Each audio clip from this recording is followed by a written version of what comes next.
My son said, "Dad, we think it is time you moved into a care home." I said, "I understand." 3 weeks later, my lawyer called him and said, "Your father has made some changes you need to hear." They sat me down at a dinner table with a casserole and a Manila Folder, and I want you to know the casserole was very good, the Manila Folder less so. Welcome back to True Revenge Stories. Grab your snacks, get comfortable, and remember, the people in these stories had every chance to behave themselves. They just chose wrong. Drop a comment and be sure to subscribe. You are going to love it here. My name is Alistair Drummond. I am 67 years old. I spent 31 years managing port operations out of St. John, New Brunswick, coordinating cargo schedules across 7 berths, managing union relationships, tracking tidal windows and weather delays, and the particular breed of chaos that comes from 3 container ships arriving simultaneously on a Tuesday morning in February when the temperature is -18 and someone has misplaced a manifest. I retired 4 years ago. I grew tomatoes. I read. I drank good coffee slowly. I was by any reasonable measure perfectly fine. Before I tell you what I did next, tell me where you are watching this from. I would love to know. My wife Helen passed 8 years ago. Heart attack. Quick. I will not linger on that because Helen would have found lingering extremely irritating. And she would have been right after she was gone. I kept the house on Wentworth Street because it is a good house, because Helen chose it, and because I am 67 years old and entirely capable of choosing where I live. I had 2 children. My daughter Renata lives in Calgary and calls me every Sunday without fail, and once mailed me a jar of salsa she made herself, which I found both touching and alarming. My son Mitchell lives 40 minutes from me in Sussex with his wife Kara. Mitchell is 41, Kara is 38. They have a nice house, 2 children I adore, and what I now understand was a very particular set of financial ambitions. My best friend is a man named Gordon Selkirk. We have known each other since 1987. He was my shift supervisor when I was 29 and insufferable, and he told me so directly. And we have been close ever since. Gordon is now 70, retired from the same port, and spends most of his time badly losing at golf and refusing to admit it. I call him for everything. He answers every time. This is the whole of what loyalty looks like, and I will not take questions on that. For the first 2 years after I retired, things with Mitchell and Kara were fine. They came for Sunday dinners occasionally. The grandchildren ran through my house and broke nothing significant. Kara brought store-bought rolls without apology, and I have always liked her enormously for that. Mitchell and I watched hockey and talked about the port, and did not particularly get in each other's way. It was comfortable, ordinary. Good in the way ordinary things are good when you are paying attention. Then small things started to shift, nothing dramatic, nothing I could point to directly. Mitchell started asking questions about the house, not curious questions, careful ones. How was the maintenance going? Had I thought about whether the upkeep was getting to be a lot? Had I spoken to anyone about my plans for the property? I answered honestly because I had nothing to hide. The house was fine, the maintenance was manageable. My plans were to continue living there indefinitely because, again, I was 67 and perfectly fine. Kara started making comments about my driving. I had been in one minor incident 18 months prior in a parking lot at a speed I can only describe as glacial. She referenced it twice more than the situation warranted. She asked once if I was sleeping well. She asked once if I had been to the doctor recently. Individually, these are the questions a caring daughter-in-law asks. Together over 3 months with a particular frequency and a particular tone, they started to feel less like concern and more like a file being built. I noticed I said nothing. I kept watering my tomatoes. In the 3rd week of October, Mitchell called and invited me to dinner on a Friday evening. He said Kara was making her chicken and he wanted to catch up. I said I would be there. I showed up at 6 o'clock with a bottle of wine and what I thought was a reasonable expectation of a meal and a conversation. The chicken was good. The first half of the evening was normal enough. We talked about the grandchildren. We talked about the weather. Mitchell refilled my glass once and I thought nothing of it. Then after dinner, Kara cleared the plates and Mitchell said he and Kara had been talking and there was something they wanted to discuss with me. He said they had been concerned for some time and they wanted to come from a place of love. I sat back in my chair. He talked for perhaps 12 minutes. Kara spoke for another 8. It was about my age and my isolation and the size of the house and the upkeep and my driving, and whether I was really living my best life or simply holding on to the past. They had looked into some options. There was a very well-regarded place outside Monton with a waiting list they had already put my name on quietly just to explore things. It had a garden program. I could grow things there too.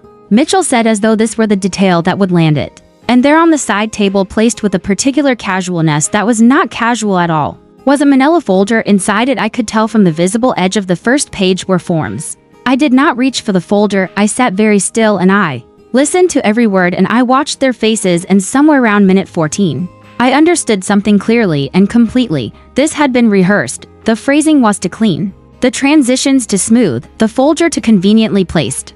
The waiting list already started. This was not a dinner. This was a presentation, and I was the only person at the table who had not seen the slides in advance. They finished. They looked at me with expressions of careful, practiced concern. I said, "I understand." Mitchell looked relieved. Kara looked relieved.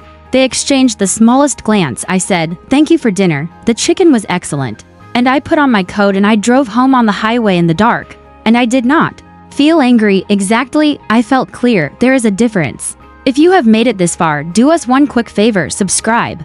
A lot of people watch without ever doing it, but it costs you nothing and means everything to us.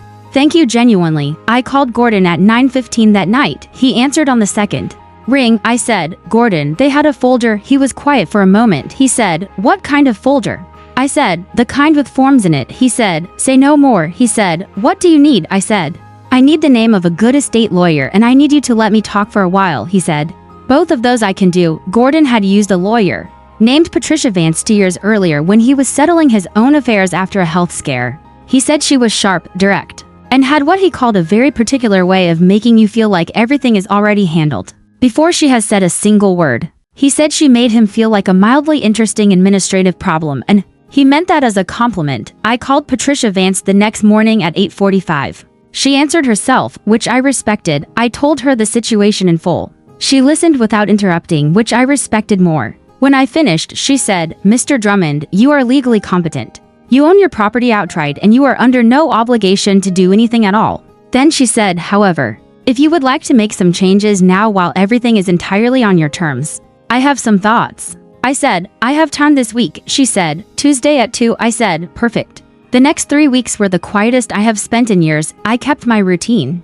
I watered what remained of the tomatoes. I called Renata on Sunday and told her nothing. Yet because I wanted things settled before I involved her, and because Renata has a temper that once cleared a room at a school fundraiser, and I needed the process to run cleanly first, Patricia moved efficiently and without drama. The house on Wentworth Street was placed into a trust.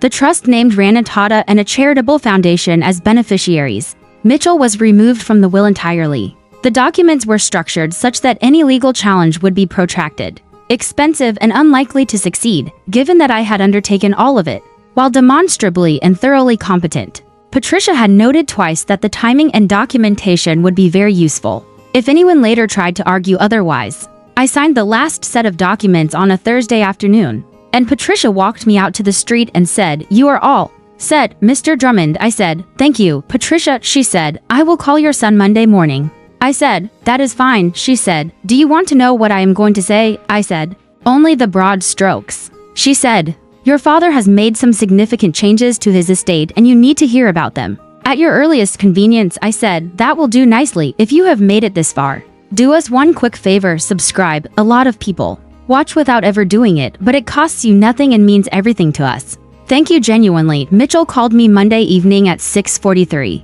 I know the time because I was watching the news and I noted it. He said, "Dad, did you talk to a lawyer?" I said, "I did." He said, "Dad, what did you do?" I said, "I made some changes to my affairs." Mitchell, I said, "I am 67 years old and entirely capable of managing my own property and my own future. And I wanted to make sure everything was in order." I said, "It felt like the right time." He said, "This is not what we wanted." I said, "I know." I said, "I understand your intentions." I said, "I am still in my house and I plan to remain there. And I am going to go finish watching the news now." He started to say something else and I said, "Good night, Mitchell," and I hung up. He did not call back that night. Kara sent a message 2 days later that was long and contained the phrase, "We were only trying to help 3 times. I read it once and put the phone down. I did not respond. I called Gordon that evening. He said, "How do you feel?"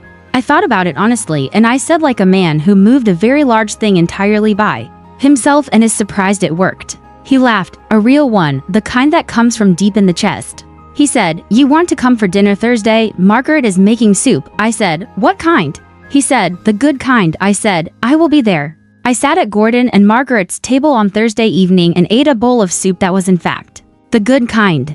And Gordon told a story about his golf game that had absolutely no satisfying conclusion. And took 9 minutes. I did not time it. I am only estimating. Renata called Sunday as always. I told her everything. She was quiet for a long moment and then she said, "Dad, you handled that better than I would have." I said, "I know." She laughed. I laughed. We talked for 45 minutes. I still have the house on Wentworth Street. The tomatoes are finished for the season. But I have plans for spring. Patricia sends a brief update every few months. Gordon loses. At golf, Renata calls every Sunday. Mitchell and I have not spoken since. That may change in time. I am not holding anything tightly. I am just holding on to what is mine.